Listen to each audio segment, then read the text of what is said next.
Hallo, julle raai wat? Dis julle favourite Friskie Mariski en hier is 'n vinnige update oor wat gebeur het in die hof met Louis Liebenberg vanoggend.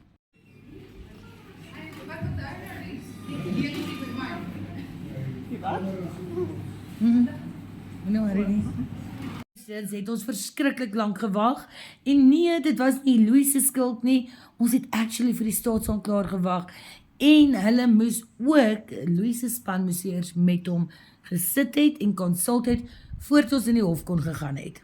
Na 'n lang wag is ons uiteindelik in die hof in en daar kom Louis in. Stil, netjies, hy maak skaars oogkontak, glimlag skaars of sê 'n dooie woord. Okay.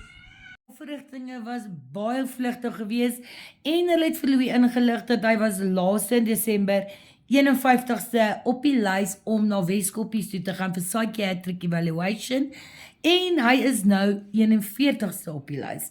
Hulle het ook aangedui dat dit gaan omtrent 1 tot 2 maande vat voordat daar spasie vir hom is en dat hy volgende maand, Friday the 13th, weer in die hof moet wees met sy liefling Daisy en Key. Your Worship, in front of the court, case number A642/2024, State versus Louis Petrus Liebenberg. Only accused one in front of the court today, Your Worship. The accused is in custody. Today is the 22nd of January 2026. Presiding officer, Mrs. Lees. Prosecutor, Advocate Brady and Advocate Vincent de Kooi appears on behalf of the accused. Your Worship, no interpreter is necessary at this stage. Contact this morning with Weskoppies.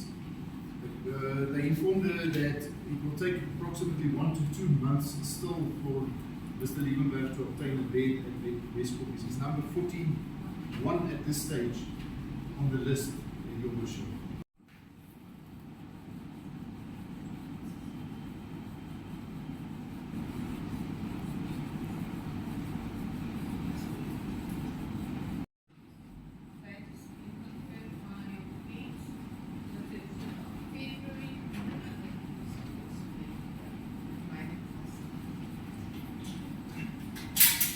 This is the court, Your Worship. That will be our roll for today.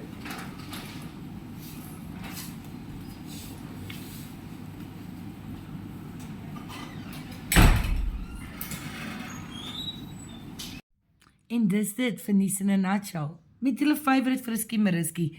Like, share, comment, subscribe en dan sien ek julle volgende maand weer in die hof. Okay, love julle. Bye.